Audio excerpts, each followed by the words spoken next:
Hey, what is up, everyone? Brad here. And I just wanted to share a couple thoughts about creating relationships and marketing.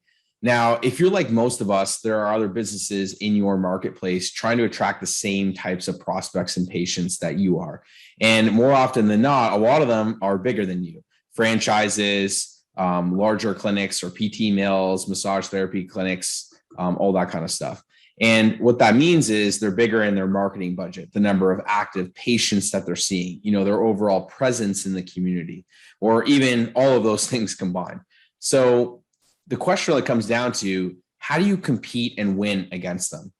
And the reality is you do it by focusing on one-to-one.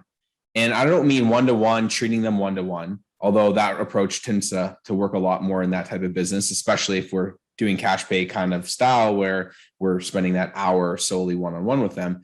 But what I really mean is one-to-one marketing and seeing each prospect as an individual, because they are, and treating them as a unique person because they are, and understanding the psychological triggers that are different between each type of prospect because those psychological triggers are very much different. And it's very rare that you're just going to want to get someone who wants to be another face in the crowd. There aren't many people who aspire too much to want to be just another number in the business. But in big business, that's often what happens as a result. The continual chase for more and more and faster growth means that each person that interacts with that business tends to get less and less over time.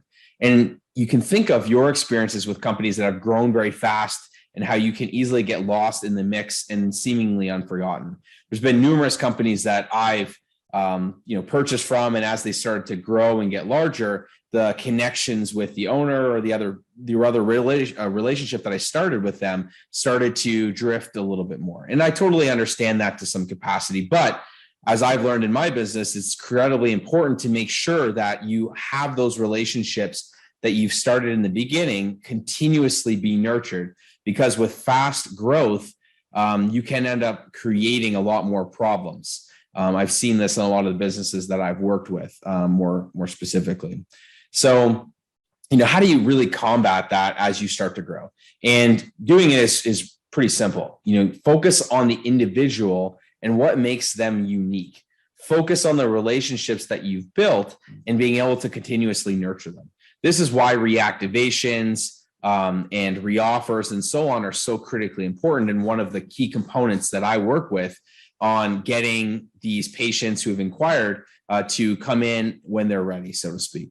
So sure, we're always going to have a number of prospective patients that we need to hit. I know that I do every single month, but every day we focus on communicating to a collection of individuals specifically, not a group. So you're hearing this message for your own reasons or providential benefits, and how it impacts anyone else is really up to them. And most every day I invite you to engage in the conversation, at the conclusion of this, comment or, take the next action, download, whatever it may be. And most days, and maybe you do, maybe you don't, but it's your own individual choice whether or not you want to engage with me to help you move forward in your business.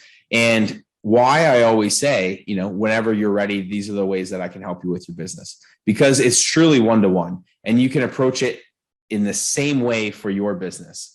And I'm guessing, you don't need thousands more new patients to reach your business goals over the next 12 months. Maybe you need 50, 60, 75, maybe 100, 250, whatever it is. But in the grand scheme of things, even 200, 300 is not really that much. It's only 2, 3, maybe 4 one-to-one relationships developed and nurtured every single week, not the flood of 150, 400 new patients into your clinic over the next 30 days that is often promised by, the coaching gurus or agencies and in all these Facebook ads and everything else that rarely end up getting a business to a successful point. Sure. No one's going to click on an ad that says, grow your business by developing deeper relationships and, speaking to the psychological triggers and working with fewer people. But ultimately, that's what really works in growing a business, getting more from what you've got, and ultimately doesn't require, a 5-figure monthly marketing budget that's, focused on maxing out credit cards to join some desperation driven program to develop these one-on-one relationships that yield patients to stay, pay, and refer, while at the same time being able to make them, the prospects, completely disinterested in your competition. Now, I know there's a good likelihood that my suggested approach to you isn't the most exciting thing. Build the relationships, focus on the psychological triggers, treating people individually, segmenting your lists, and having offers specific to them. I know it's totally not the most exciting thing, but I see practitioners I work with grow their businesses consistently month after month using that simple, steady, stable approach. And I can guarantee it will work for you too. So if you want to beat the big guys, the franchises, all these other guys with huge marketing budgets, do what they simply won't do and focus on creating the one-to-one experience, understanding each person as an individual, having them segmented so your communications are in alignment, and making sure you have specific offers so when they are ready to move to the next step, it makes it easier for them to do so.